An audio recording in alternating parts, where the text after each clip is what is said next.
Graça e paz da parte de Deus, nosso Pai, e de nosso Senhor Jesus Cristo, seja com todos vós. É com muita alegria e satisfação que estamos mais uma vez aqui para estudarmos mais um tema da Palavra de Deus. E hoje, o tema que vamos estudar tem como título O Poder da Palavra. Antes, porém, de darmos início, então, às perguntas e respostas deste estudo, eu convido a você que, em atitude de reverência e adoração, nos prostremos ajoelhados para elevarmos a Deus uma prece e suplicarmos a iluminação do seu Divino Espírito Santo para compreendermos este assunto tão importante das Sagradas Escrituras. Vamos orar?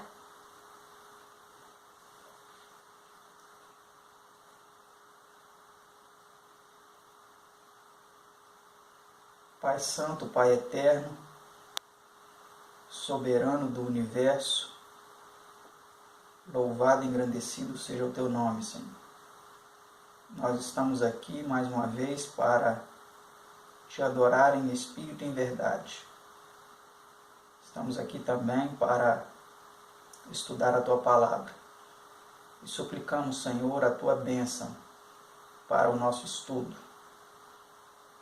Suplico, Senhor, que coloque a Sua mão santa e poderosa neste equipamento, neste aparelho, para que ele venha funcionar perfeitamente, ó Pai, para que nenhuma interferência atrapalhe a transmissão deste estudo e para que os nossos telespectadores, os nossos ouvintes sejam ricamente abençoados através do estudo da Tua Santa Palavra. Eu Te suplico essas bênçãos, Senhor, não que haja méritos em mim mesmo, mas confiado nos merecimentos do Seu amado Filho unigênito, o nosso Senhor e Salvador Jesus Cristo, que vive e reina juntamente contigo para toda a eternidade. Amém, Senhor. Amém, ó Pai. Como eu disse, hoje vamos estudar o tema de número 3, o poder da Palavra de Deus. Você sabia que a Palavra de Deus tem poder? Não sabia?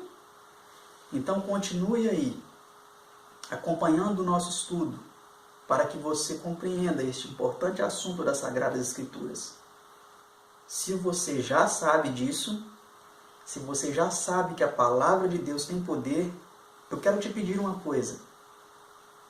Convide alguém aí que está na sua casa, às vezes fazendo outra atividade, ou que está em outro local, aí onde você está, não sei se você está na sua casa, se você está em algum outro lugar.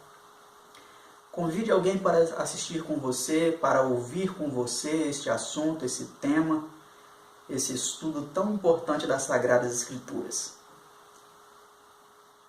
Se você tem esse interesse de chamar alguém, corre lá, chama essa pessoa.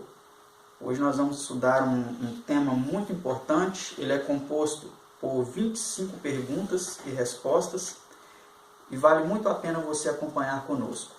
Vamos então para a pergunta de número 1, que diz assim: como criou Deus os céus? Vamos ver a resposta. Pela palavra do Senhor foram feitos os céus e todo o exército deles, pelo Espírito da sua boca. Porque falou e tudo se fez, mandou e logo tudo apareceu. Salmos 33, versos 6 e 9. Então, como você viu, todas as coisas foram criadas pela palavra de Deus, pela voz. Ele falou, ele ordenou e tudo se fez. Vamos para a pergunta 2. Como mantém Cristo todas as coisas? A resposta diz assim: sustentando todas as coisas pela palavra do seu poder. Hebreus 1, verso 3. Então ele não somente criou todas as coisas, mas ele sustenta, ele mantém todas as coisas criadas, através também da palavra do seu poder. Vamos para a próxima pergunta, pergunta 3. Que ignoram alguns voluntariamente? Vamos ver o que algumas pessoas voluntariamente elas ignoram. Eles voluntariamente ignoram isto, que pela palavra de Deus, já desde a antiguidade existiram os céus e a terra, que foi tirada da água, e por meio da água subsiste, pelas quais coisas pereceu o mundo de então, coberto com as águas do dilúvio. Então muitas pessoas ignoram que desde a antiguidade existiram céus e terra, uns céus e terra que foram destruídos pelas águas do dilúvio. Muitas pessoas ignoram isso, de acordo com 2 Pedro 3, 5 e 6. Vamos para a próxima pergunta, pergunta 4. Por quem estão a terra e os céus atuais reservados para a sorte semelhante? Veja a resposta aí. A Bíblia diz o seguinte: mas os céus e a terra que agora existem, pela mesma palavra, se reservam como tesouro e se guardam para o fogo até o dia do juízo e da perdição dos homens ímpios. 2 Pedro 3, versículo 7. Então, pela mesma palavra, pela palavra divina, pela palavra sagrada, esses céus que agora existem, essa terra, eles também estão reservados para a destruição futura pelo fogo. Vamos para a próxima pergunta, pergunta 5. Que outro passo das Escrituras nos mostra que o poder criador é exercido pela palavra de Deus? Vejamos a resposta, veja o que a Bíblia diz. Louvem o nome do Senhor, pois mandou e logo foram criados. Salmo 148, versículo 5. Então, como você viu, mais uma vez as Escrituras atestam que todas as coisas foram criadas pela palavra de Deus. Próxima pergunta, pergunta 6. Que mudança se opera na pessoa que está em Cristo? Você sabe que mudança se opera na pessoa que está em Cristo? Não? Veja o que as Sagradas Escrituras dizem a respeito deste assunto. Se alguém está em Cristo, é uma nova criação. Passou o que era velho, eis que se fez novo. 2 Coríntios 5,17, versão brasileira. Então a pessoa que está em Cristo, ela se torna uma nova criatura em Cristo Jesus. Isso não é maravilhoso? Você quer ser essa nova criatura? Aceite a Jesus Cristo em sua vida e Ele fará de você uma nova e uma mais aperfeiçoada criatura através do seu Espírito que habite em você e em cada um de nós. Vamos para a próxima pergunta, pergunta 7. Como é também chamada essa nova criação? Vejamos a resposta. Diz assim as Sagradas Escrituras. Jesus respondeu e disse-lhes: na verdade te digo que aquele que não nascer de novo não pode ver o reino de Deus. São João 3, versículo 3. Então essa nova criatura, essa nova criação é chamada de novo nascimento. Aqui é falado para nós nascer de novo. É necessário nascer de novo, para sermos essa nova criatura. Nascer da água e do Espírito. Pergunta 8. Qual é o agente dessa nova criação ou novo nascimento? Vejamos a resposta. Diz assim, as Sagradas Escrituras diz o seguinte: sendo de novo gerados, não de semente corruptível, mas da incorruptível, pela palavra de Deus, viva e que permanece para sempre. 1 Pedro 1, 23. Então você percebeu que é a palavra de Deus que é o agente dessa nova criação. Você quer nascer de novo? Estude a palavra de Deus. Pesquise a palavra de Deus. Assim como estamos fazendo aqui, isso é muito importante para proporcionar em nós um novo nascimento. Vamos para a próxima pergunta, pergunta 9. Qual é a primeira ordem criadora relatada na Bíblia e qual foi o resultado dela? Vamos ver qual foi a primeira obra criadora relatada na Bíblia? Veja o que a Bíblia diz no primeiro versículo das Sagradas Escrituras. E disse Deus: haja luz, e houve luz. Gênesis 1, versículo 3. Então aí no terceiro versículo, eu disse no primeiro, mas no primeiro não foi isso, no primeiro fala assim: no princípio criou Deus os céus e a terra era sem forma e vazia, havia trevas sobre a face do abismo, e o Espírito de Deus pairava sobre as águas, vem dizer no versículo 2. E aí no versículo 3 diz, né, que disse Deus, haja luz e houve luz. Então essa foi a primeira ordem dada pela palavra de Deus que, consequentemente, ocasionou aí a criação, a existência da luz, não é mesmo? Vamos para a próxima pergunta, pergunta 10. Qual é a relação existente entre a criação da luz no princípio e a luz do Evangelho? Olha que pergunta interessante. Veja a resposta nas Sagradas Escrituras. Diz assim, porque Deus que disse que das trevas resplandecesse a luz é quem resplandeceu em nossos corações para a iluminação do conhecimento da glória de Deus na face de Jesus Cristo. 2 Coríntios 4, versículo 6. Então, como nós vemos aí, existe uma relação muito grande, né? Aquele mesmo Deus que lá no princípio criou a luz, é quem resplandeceu a luz do Evangelho, da glória de Deus na face de Jesus Cristo. Maravilhoso, não é mesmo? Vamos para a próxima pergunta, pergunta 11. Diz assim, por que o povo se admirava do ensino de Cristo? Veja a resposta, veja o que a Bíblia diz a respeito disso. E admiravam a sua doutrina, porque a sua palavra era com autoridade. Lucas 4, versículo 32. Então a palavra de Jesus era com autoridade. Por isso que muitos admiravam o seu ensinamento. Vamos para a próxima pergunta. Pergunta 12. Que testificava do poder da palavra de Cristo? O que testificava que realmente a palavra de Cristo tinha poder? Veja o que a Bíblia diz a respeito disso. Diz assim, e veio espanto sobre todos, e falavam entre si uns e outros, dizendo, que palavra é esta, que até aos espíritos imundos manda com autoridade e poder, e eles saem. São Lucas 4, versículo 36. Então, o que testifica do poder da palavra de Cristo é a sua autoridade até mesmo na expulsão de espíritos malignos. Aí nós vemos claramente que realmente Jesus tinha uma autoridade na sua palavra, né? Vamos para a próxima pergunta, pergunta 13. Que disse Cristo ser a semente do reino de Deus?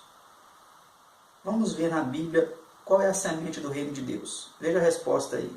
A semente é a palavra de Deus. São Lucas 8, versículo 1.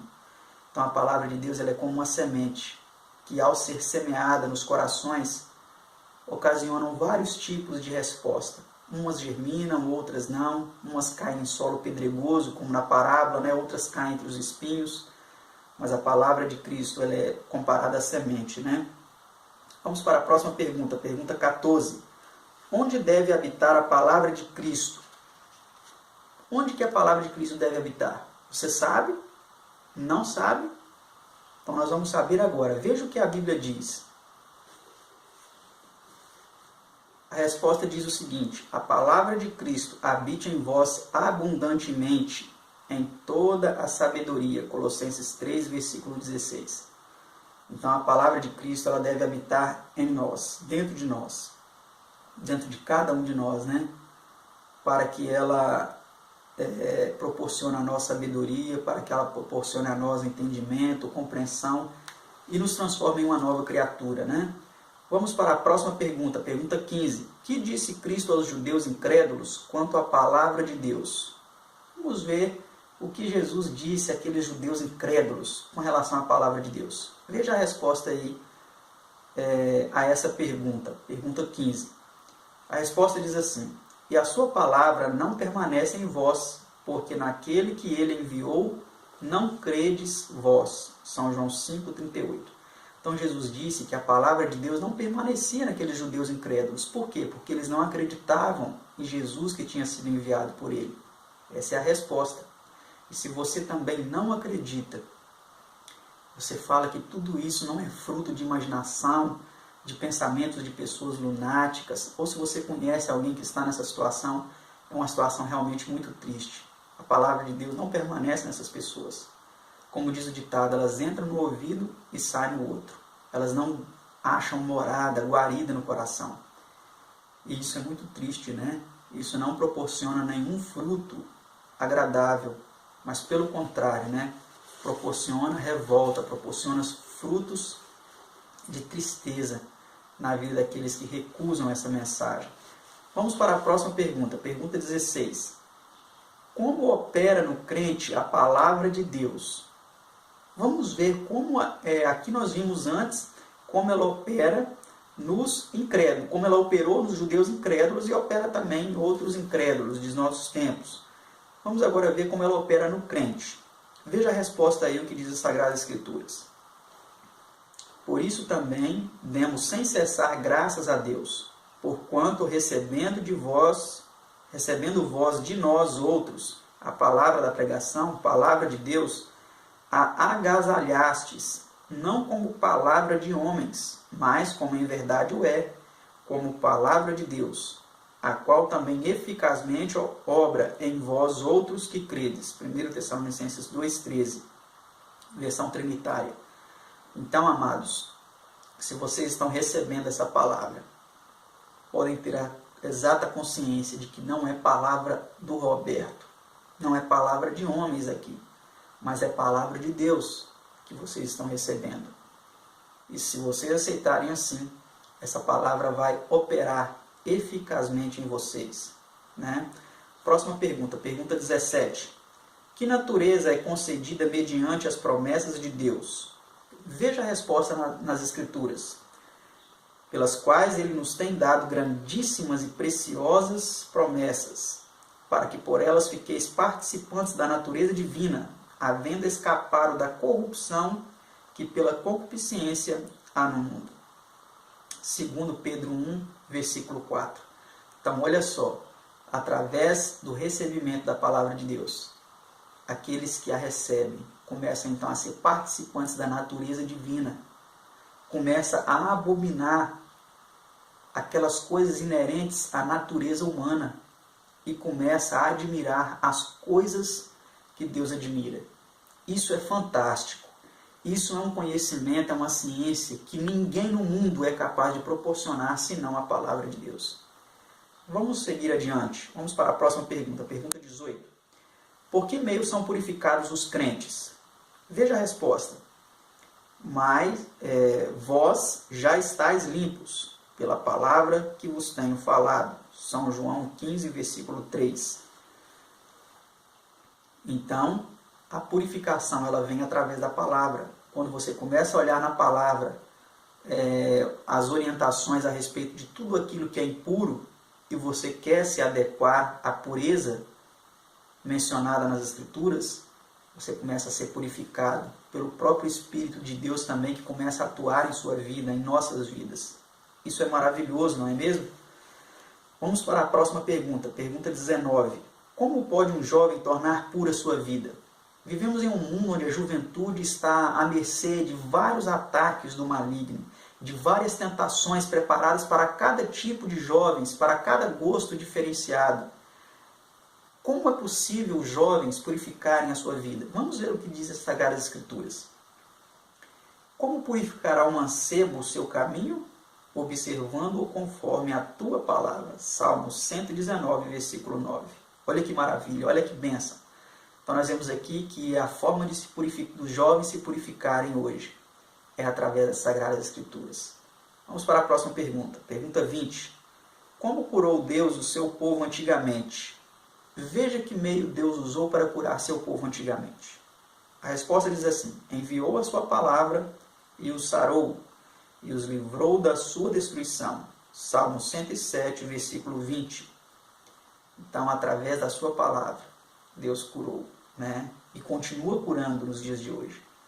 Próxima pergunta, pergunta 21. Como demonstrou o centurião ter fé no poder curativo da palavra de Cristo? Veja o comportamento do centurião, como ele creu na palavra de Cristo. E o centurião respondendo disse: Senhor, não sou digno de que entres debaixo do meu telhado, mas dize somente uma palavra, e o meu criado sarará. São Mateus 8, versículo 8. Então o centurião ele creu que apenas uma palavra que Cristo proferisse seria suficiente para a cura de seu servo. Você crê na palavra de Cristo? Creia na palavra de Cristo como esse centurião. Você verá maravilhas acontecendo em sua vida. Próxima pergunta, pergunta 22. Que poder tem a palavra quando abrigada no coração? Vamos ver qual é o poder que ela tem quando nós abrigamos a palavra de Deus em nosso coração. Diz assim a resposta: escondi a tua palavra no meu coração, para eu não pecar contra ti. Salmo 119, versículo 11. ver também Salmo 17, versículo 4. Então nós vemos aqui que quando abrigamos a palavra de Deus em nosso coração, ela nos proporciona poder para nós vencermos as tentações de Satanás e não pecar contra Deus. Próxima pergunta, pergunta 23. Por que humilhou Deus a Israel e o deixou passar fome? Veja o que diz as Sagradas Escrituras. E te humilhou, e te deixou ter fome, e te sustentou com maná, para te dar a entender que o homem não viverá só de pão, mas que de tudo que sai da boca do Senhor viverá o homem. Deuteronômio 8, versículo 3. Creia nisso, amado. Nem só de pão viverá o homem, mas de toda palavra que sai da boca de Deus. A palavra de Deus, ela tem poder de nos sustentar, de nos proporcionar vida, vigor e uma série de outras características e atributos importantíssimos para a nossa vida.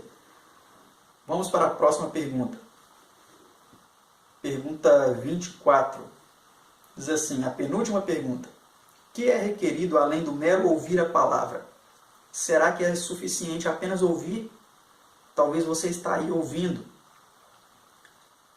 Talvez você está aí assistindo. Talvez você está entendendo. Mas será que apenas ouvir e entender é suficiente? Veja o que diz as Sagradas Escrituras. E sede cumpridores da palavra, e não somente ouvintes, enganando-vos com falsos discursos. Santiago 1, versículo 22. Então, amados, se você, que agora me assiste ou me ouve, eu não sei onde você está, quem é você, mas Deus te conhece. Se você está ouvindo isso, mas você não vai praticar nada disso, se você não vai ter interesse em estudar por sua própria conta as Sagradas Escrituras, se você não vai permitir que a palavra de Deus opere transformações em sua vida, Deus te respeita, Ele não vai te forçar. Mas se você ouvir e não colocar em prática, você vai estar se enganando a si próprio. Você não vai estar se enganando a ninguém. Talvez você é até um religioso, você professa uma fé, mas está enganando a si próprio, vivendo uma vida dupla, uma vida de falsidade, onde você professa ser um crente, um cristão, mas você vive depravações terríveis na sua vida. Você vive pecados escondidos, que só você e Deus sabe, e talvez pouquíssimas pessoas. Abandone essa vida, querido. Abandone essa vida, querida, meus amados, porque Deus, Ele tem poder para te dar a vitória sobre o pecado. Estude as Escrituras, guarde a palavra de Deus no seu coração e Ele o livrará das artimanhas do maligno. Resista firme e o diabo fugirá de vós. Vamos para a próxima pergunta e a última de nosso estudo, a pergunta de número 25. Qual é o resultado de fazer a vontade de Deus? Será que é vantagem? Muitas pessoas pensam, esse negócio de ser crente, de fazer a vontade de Deus, isso não é vantagem nenhuma. Deixa eu viver minha vida no mundo, deixa eu curtir as baladas, as festas do mundo, as drogas, as porcarias que existem no mundo, que você pensa que não é porcaria, que você pensa que não é sujeira. Será que realmente vale a pena ser cristão? Ser um crente em Cristo Jesus? Um filho de Deus de fato? Veja o que diz as Sagradas Escrituras. E o mundo passa, e a sua concupiscência, mas aquele que faz a vontade de Deus permanece para sempre. 1 São João 2, versículo 17. Quer você viver eternamente? Quer você viver para sempre? Não pense que quando você morrer, apenas o corpo morre e você vai continuar vivendo para sempre em outro plano. Não é isso que diz as Sagradas Escrituras. Aqui nós vimos mais uma vez que o mundo e tudo que nele existe passa, assim como a sua concupiscência. O que é concupiscência? Os desejos mundanos, os desejos da natureza não regenerada. Tudo isso passa e vai passar. Talvez você hoje vive uma vida de prazeres, mas saiba que isso tem um prazo de validade. E quando tudo isso acabar, o que será de você? Estude a palavra de Deus e veja, e entenda, e pratique, sabendo que aquele que faz a vontade de Deus viverá eternamente. Que Deus te abençoe para que isso seja uma realidade em sua vida. E que você continue acompanhando os nossos estudos para ter mais informações, mais conhecimentos importantes para a sua vida e para a sua salvação. Que Deus vos abençoe e até o nosso próximo estudo. Tchau!